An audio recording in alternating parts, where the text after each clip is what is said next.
everyone, this is Kelly Cahoot and I am back with a video for honeybee stamps.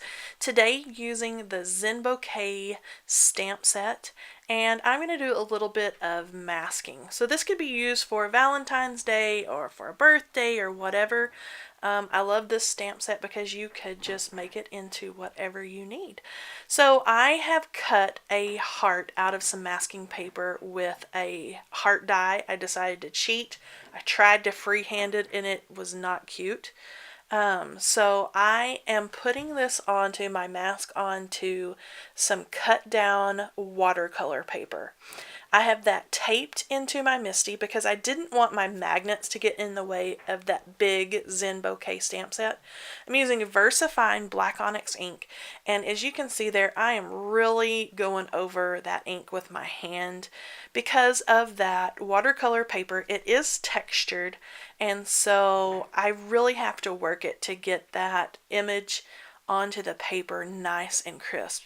I did ink it up one more time, and this time put my sweatshirt down over my hand and slid it on there really well. And as you can see there, I get a much better image that time. Now that has nothing to do with the quality of the stamp or the ink. It is just what happens sometimes when you work with different textures of paper.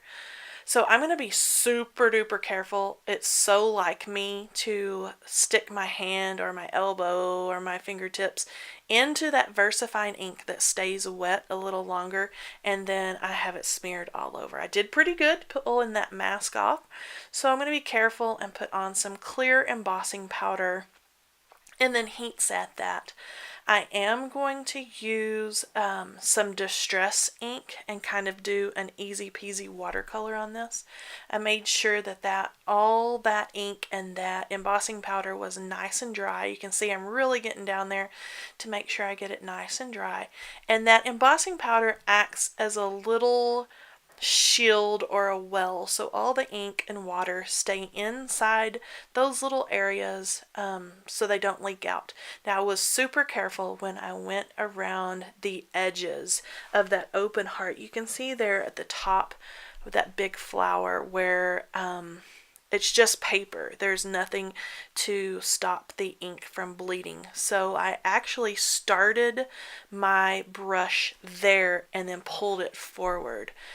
For all of these images, I did a dark center and then a lighter outside.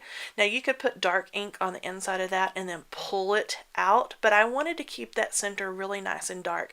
So I took the ink like directly from the ink pad almost to do the centers, and then to do the outsides I watered the ink down with water and a brush. Now this Blah Humbunny set from, or Humbug, excuse me, that's the Christmas set from Christmas, has a missing you greeting in that. I'm going to set that in my MISTI, and I used that MISTI because I wanted to go around the kind of curve of that heart. So I put it in there and then a little bit at a time curved that around to match the edge of the heart. Now it's not perfect. I did kind of lose a little bit of the image because the die I used was stitched.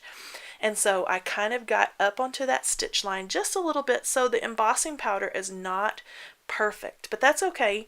I just keep working it, and I love that gold on the black and then with the beautiful floral images. I used just a microfiber cloth to clean that up, and then this sequin set is called Plum Enchantment. I'll have all the colors, by the way, of the distress ink and the sequins and everything I use will be listed in the description box, but instead of pulling those sequins out onto the black cardstock, I did the center of the flowers, and I'm going to give you a close-up that. I love the shimmer of the gold, and it just went perfectly with the pinks and reds of those flowers. I love the way that this turned out. Like I said, all the supplies can be found in the description box below and are from honeybeestamps.com. I will talk to you guys next time. Bye-bye.